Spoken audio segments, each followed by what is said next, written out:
Ladies and gents, we got a special comparison today. Lotus Emira, first edition in Magma Red. This is the V6 manual with a touring suspension. We're gonna compare this to the automatic with a sport suspension. And then finally, we're gonna compare it to that white Lotus Evora GT. First off, this is spec'd with this white interior. I think they call it like ice gray or something. Really nice. I was actually considering this on my Evora, my Emira, but I'm just concerned that it might get dirty with the mileage, but it looks fantastic. As you guys know, we've already reviewed this car on the channel. Link in the description. See, I like to have this overlap with that so that the end of this overlaps with that, but it doesn't let you go out too much. It's interesting. I guess this side does, to eliminate the blind spot. Alright, cool. And we're off. Drive mode switch. Alright, we're on track. Let's see what Tour starts. How does this feel? This does not have adaptive damper, so I'm guessing it's just tweaking the the throttle response, maybe the steering.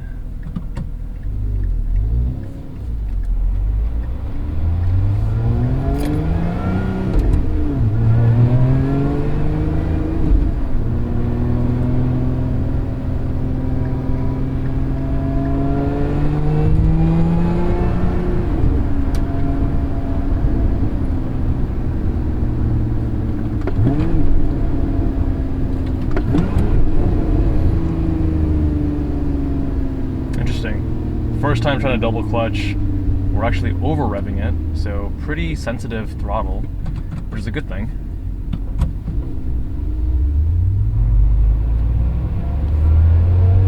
Okay.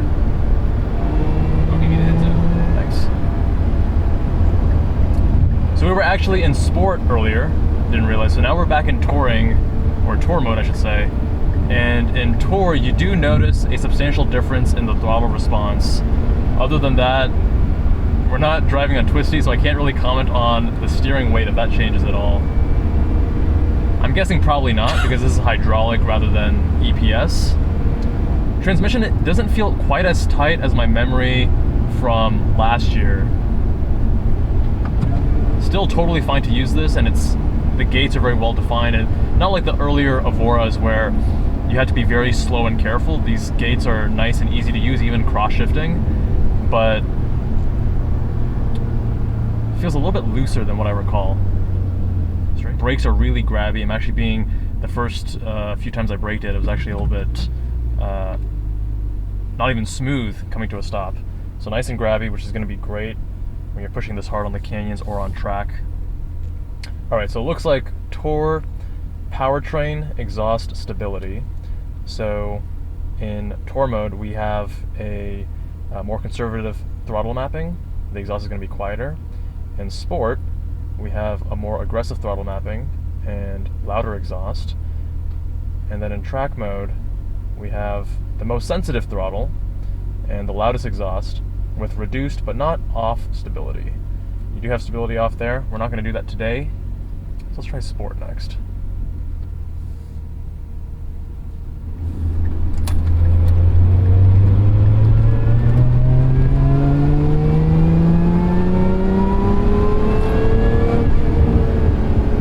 So I will say that the suspension is noticeably softer than what I recall when I drove the sport suspension last time, or the sport chassis is what they call it.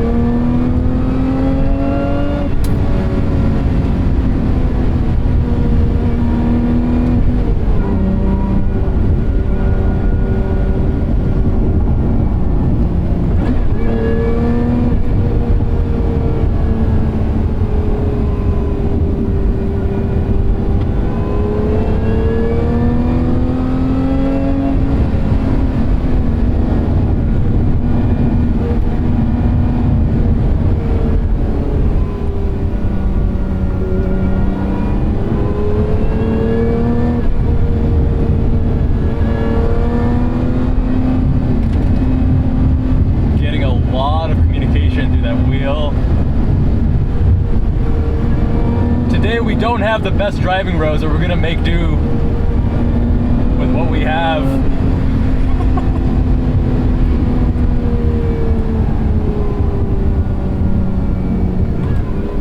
Ooh, nice. Buttery smooth double clutch downshift.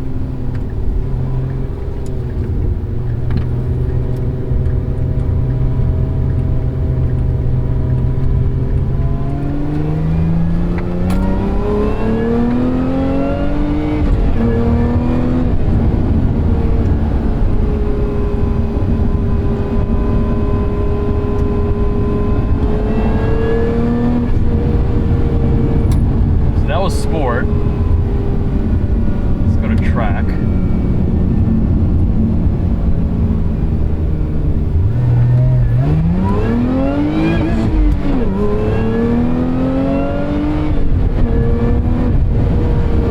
Same thing as last time. I do feel like the red line is a little bit, it sneaks up on you early, and it's easy to hit that rev limiter. If you guys recall, I was deciding between this and the Cayman GTS 4.0 or even a GT4, and the engine in that car is more special in my mind.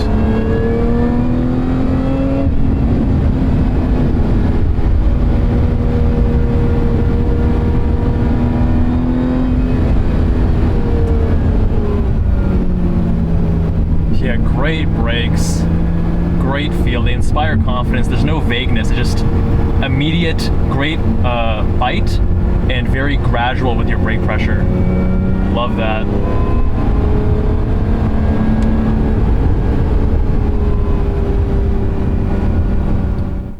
So a couple last things I want to say before we hop into the automatic Emira.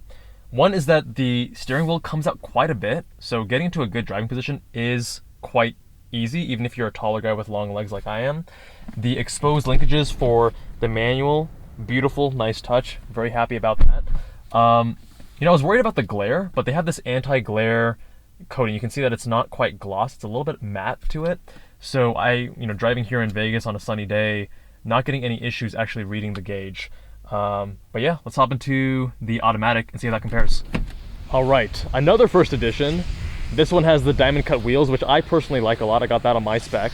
That one is just the silver ones. And in this spec, we are shadow gray exterior with the red leather interior. I know this is gonna be very polarizing. Red interior, a bit much for me personally, but as you can see, automatic transmission. So now over here you have a little bit of storage space, whereas in the manual, you're gonna have the shift linkages there. Same engine, the supercharged Toyota V6, same from a Camry. And whereas in the other car we had the Goodyear Eagle F1, here we have Michelin Cup 2s. Let's see how it drives. Love this, such a nice touch.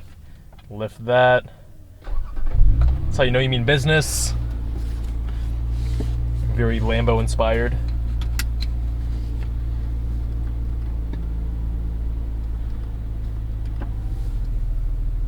All right, so the main difference that we're going to be testing here today, two things. Number one, transmission, and number two, the suspension. So sport chassis versus touring. Pull that back into, there we go, first, and we're off.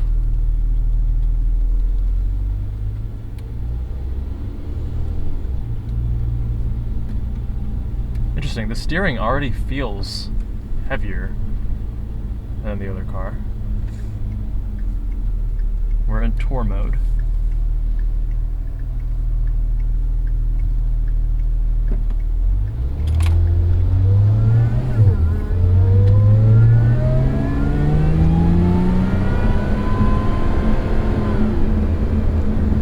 Shift logic seems a little bit strange. It shifted a little too early and then a little bit too late from second to third. Let's see if we can go into manual mode. Now this is a traditional slush box automatic. It's not the DCT. For the DCT, you're going to need to get the AMG inline 4.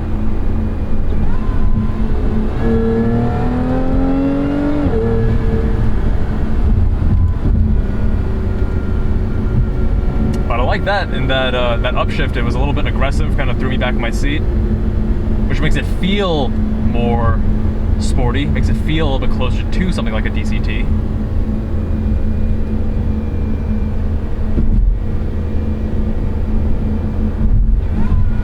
A little bit of a delay on the downshift, so granted I'm not pushing it, so we're going to see with braking and with accelerating how that changes. But here I'm in fourth. Yeah, even the upshifts are kind of slow, so bit of a lag.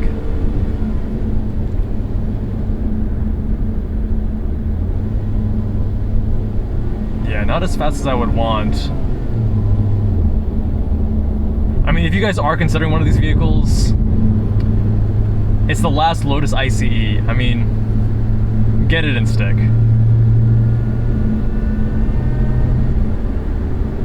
You can already tell the chassis in this sport setup is sharper. They're actually both quite comfortable. The Touring feels, it's the option if you never want to go to the racetrack, if you're not really going to be pushing on the canyons. Because here, even with like just weaving it back and forth, the front end is sharper. You don't have as much laxity to the suspension where it needs to load up, and it's very subtle. It's not a huge difference, but you can tell the Touring is softer, a little more comfortable. You can still feel what you need to feel on the road, so it's not too soft, but here it feels sharper. It feels sportier and more congruent with the rest of the vehicle. Yeah, really slow downshifts there.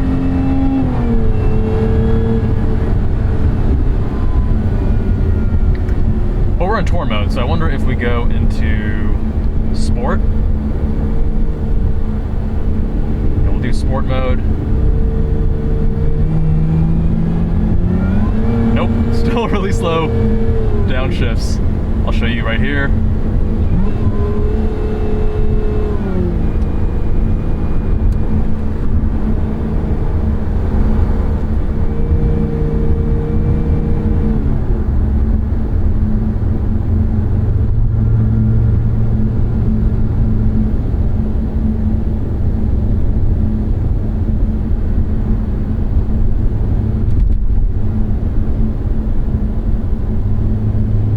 Lotus chassis engineering and tuning is so on point. Even going over some rough pavement there, you don't feel punished even in this sharper sport chassis setup.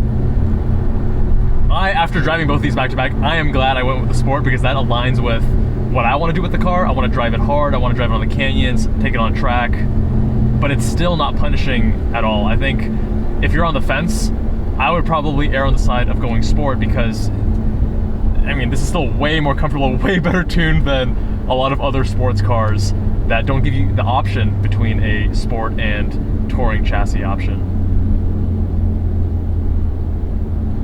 Now, I generally use paddles when I'm shifting in an automatic, and I like that these are steering wheel mounted, not column mounted, because if you're mid-turn and you want to shift, it's always with you if you're holding your hands at 9 and 3, as you should in most cases. But some people like shifting from the actual gear selector, and the whack thing about that is to actually shift, you're going left and right. That's so just counterintuitive. So downshift, you press this left. Maybe you'll get used to it with time. That just seems so bizarre to me to have to shift it right and left, because then if you go back, that switches between, well, I guess that just goes into auto. And if you go forward, now you're in neutral. So really interesting design choice there. I mean, Lotus is a manufacturer that's, I mean, they're car enthusiasts, so just really surprising to me that they would choose that, because it doesn't seem aligned with the ethos of being driver focused. Got this nice little first edition badge right there, cool touch. The actual design of the gear selector is nice, really cool. You got this little hole that's cut out right there. That's nice. But guys, the automatic is so slow. The shift logic isn't great. I'm curious how the DCT is. Obviously, it's going to shift a lot faster. Not sure about the shift logic, but yeah, if you're getting the V6, man, you gotta get the manual. Doing this with this torque converter automatic is a huge disservice to the car. And to your experience overall. Like, you're gonna enjoy the car much more. And if you don't know how to drive stick, then we have this whole comprehensive 3-part series getting you from moving from a stop and not stalling all the way to double clutch heel towing at the same time. The most advanced driving technique there is with a manual transmission. Link to that in the description.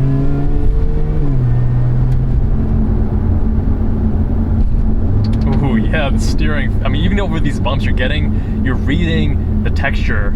You're reading braille of the road texture, which I love. Steering feels tighter. Now, keep in mind, it's part of that is going to be the Sport chassis versus the Touring chassis, and the other part is going to be the Cup 2 tires versus the Goodyear Eagle F1s. So this feels a lot sharper, a lot better to me.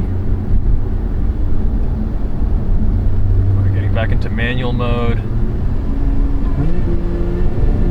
Oh, sounds good. By going between these different modes, you're going to see Touring and Sport. It's the same actual gauge cluster, just a different color. Blue to this red. And then track mode, it actually gets a little bit more driver focused. You see the gear and the speed in the center and larger text, and tire pressures on the left.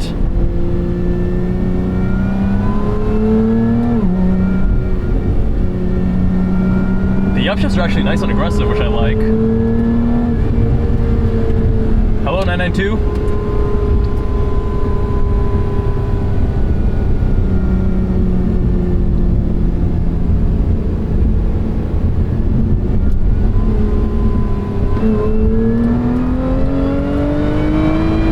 Yeah, this feels way sharper. Wow, that's surprising how different the character is with the suspension and the tires.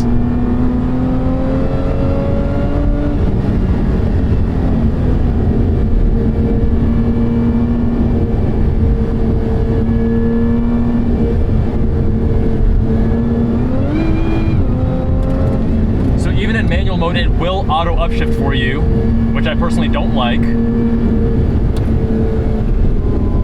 You want that greater control, especially if you're pushing it on track.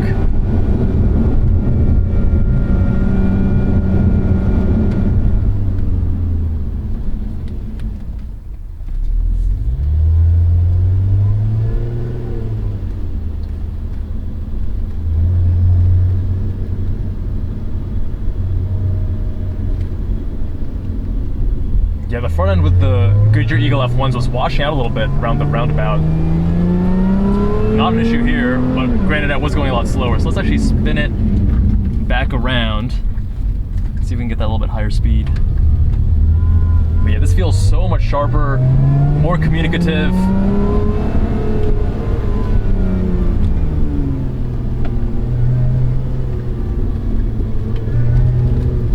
Yes, definitely sharper front end.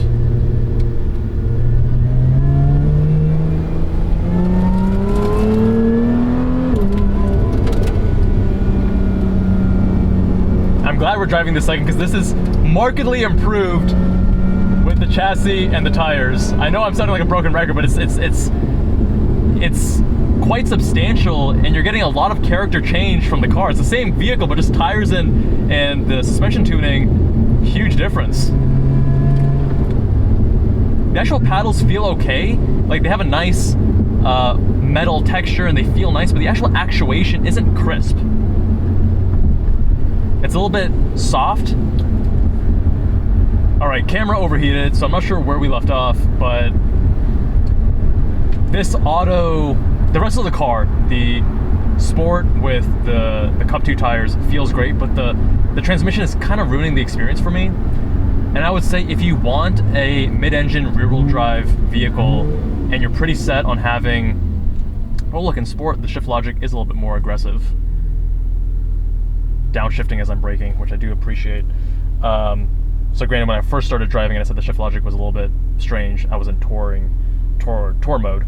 So, but I would say that the automatic transmission, because you have PDK, if you're set on automatic, I would probably just go Cayman over this, because this auto is just not it. And granted, with the inline 4 and the DCT, probably going to be a lot better than a torque converter, but this just doesn't match the rest of the character of the vehicle. One thing that's interesting that you're going to have to get used to as you drive this is in sport mode, the downshifts are aggressive enough that engine braking comes into the equation, and then if you're trying to brake smoothly, it'll actually, the engine braking will slow you down more, so then you actually have to modulate your brake pressure to keep a nice steady deceleration. Especially when you get to second gear and you start going slower, that's when you notice that more.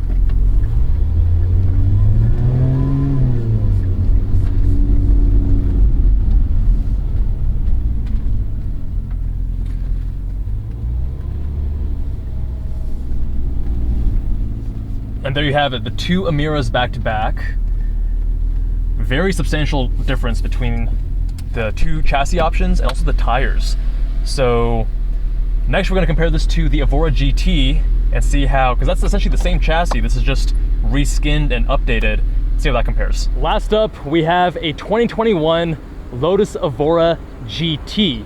Same chassis, same platform as the newer Emira. Don't have that much time to do as thorough of a test, but I'm going to tell you how this compares briefly, interior, sound, things like that, to its newer siblings.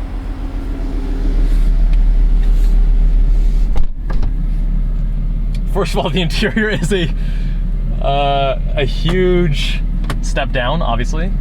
This is it still feels special though. So even though the build quality, like even the stitching and the gloss over here is, the steering wheel also doesn't telescope as far out, but even with these little touches that aren't quite as sharp, it still feels very purpose-built and very special. No power seats here. This is the auto. I do like that we have a manual old-fashioned handbrake. Gear selector here is a little bit more simple and straightforward than in the newer Emira. Much heavier steering. Also hydraulic. But I actually like this, first impression, I do tend to like heavier steering though. Paddles have a bit more travel to them.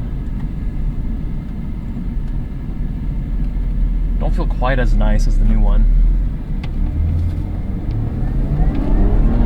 Woohoo! Oh, whoa. Traction control cutting in.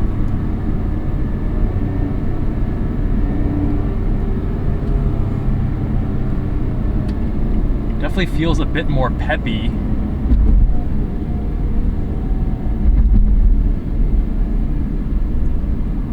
Yeah, the steering and the chassis feel more similar to the Sport than the touring option of the Emira. So we're gonna go into sport mode now, which I think already opens up the exhaust. It does. We're gonna enable this too, so that's red now. Even though the engine, or even though the interior doesn't feel quite as well put together or modern, still very purpose built, and I do appreciate that. It's an occasion when you're in here. The Alpine unit feels very aftermarket, but is in fact OEM. Little things like the shiny metal here and the shininess here doesn't feel as well thought through, because with the sun reflecting, it can blind you if it just hits it in the wrong way. I didn't check to see what tires we have, but definitely not Cup 2s. These are lower grip, as we saw getting out of the dealership.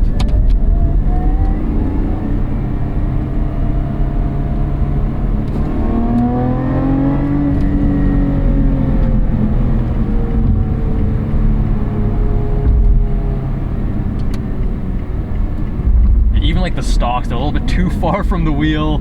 You really have to reach. Yeah, the steering is great though. I actually like the steering a little bit more than in the Emira. It's heavier. I'm getting a little bit more of a variation to the weight of the wheel as I'm turning and such. It seems like it's more amplified, the feedback. Again, these are all very early first impressions because we're not driving on true driver's roads right now. So I'm just giving you guys a stream of consciousness, what's coming up to me as we drive on these grid-like city roads. Brakes are still really nice. AP Racing brakes, I believe.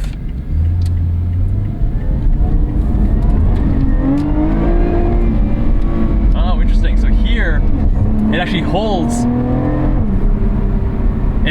the gear for you. Whereas in the newer Emira, it auto shifts. Interesting. Yeah, we don't have time to test it on the same road as with those other vehicles, but this feels a little bit more raw, and the engine is louder. It's a little bit faster. I mean, with a 400, I don't know the power figures off the top of my head, but I do think the GT makes more power than the Emira, unless I'm mistaken.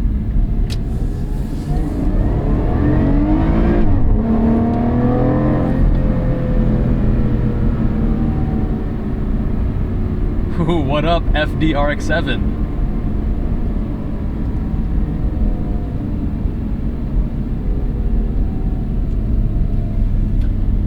The interesting thing to me is that I feel higher in this based on the roofline, but I'm probably sitting in a very similar position, looking at the wheel and the gauges, but because of the roofline, it makes me feel like I'm higher up than I actually am. Yeah, the shifts here are also a bit slow and lazy. And there you have it, ladies and gents. Emira versus Evora GT. Let me know what you think with a comment down below. Much love, my friends. Subscribe if you haven't already. And I'll see you all in that next one.